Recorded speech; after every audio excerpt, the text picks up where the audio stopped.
Merci beaucoup, Monsieur Testé. Madame Kuster, vous avez la parole.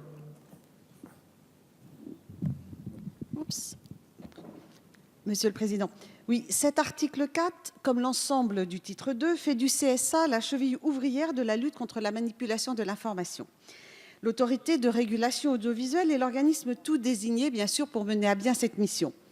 La loi de 1986 lui accorde déjà des prérogatives en matière de respect de la liberté d'expression, du pluralisme des courants d'idées ou de protection de la jeunesse.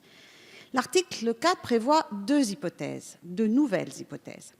La première prévoit donc que le CSA aura la possibilité de rejeter une demande de convention lorsque la diffusion de services de radio ou de télévision comporte un risque grave d'atteinte à la dignité de la personne humaine, à la liberté et à la propriété d'autrui, au pluralisme des courants d'opinion ou aux intérêts fondamentaux de la nation.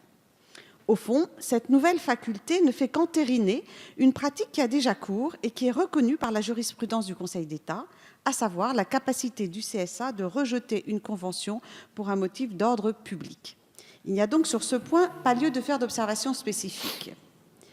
En revanche, concernant la deuxième hypothèse, et c'est là qu'il y a une véritable transformation introduite dans l'article 4, cette transformation, en effet, induit que le CSA maintenant sera autorisé, pendant une période de 3 mois avant les élections générales, à refuser de conclure une convention avec une personne morale contrôlée ou qui serait sous l'influence d'un État étranger.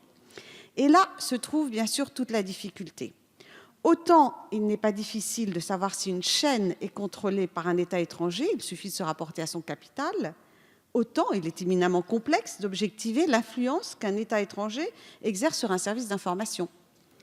Pourtant, le constat du CSA ne peut se faire que sur la base d'éléments concrets et convergents, sous peine d'enfreindre la loi. Pour faciliter la tâche du CSA, vous prévoyez qu'il puisse fonder sa décision sur le contenu que la société demandeuse, ses filiales, l'entreprise qui la contrôle ou les filiales de celle-ci, édite sur d'autres services de communication. Merci. Pour attester ou non de l'influence qu'un État étranger exerce sur une seule chaîne, vous autorisez donc un contrôle extraordinairement large. J'ai juste une phrase, un contrôle qui me paraît problématique et que nos débats doivent permettre de mieux articuler dans le respect de la liberté d'expression. Merci pour votre indulgence, Monsieur le Président.